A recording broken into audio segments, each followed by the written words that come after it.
Welcome back, guys. So this is a very basic DIY, but it is on the minimalist style, and I thought that it was super cute. I seen Therese make some of these in a video she did last year, so I was feeling inspired to make some of my own.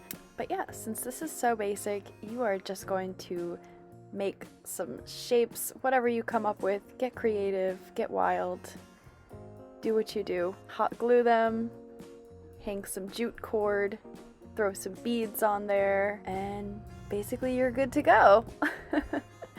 I hope that this will inspire you to get crafty this holiday season.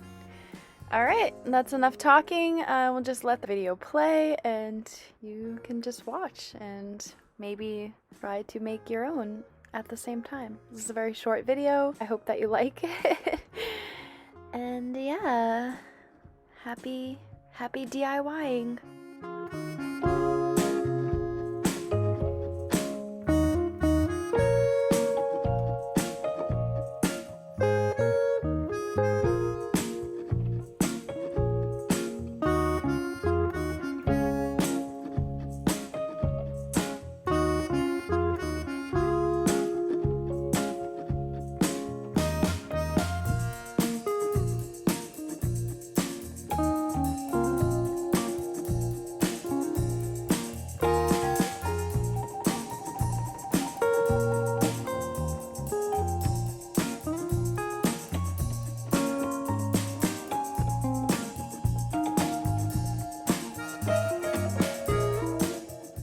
So I forgot to film the outro for this video as usual, but I hope that you guys enjoyed this, and I hope that you're feeling inspired to make your own snowflake ornaments. I hope that you liked it, and I hope to see you again next week. Bye!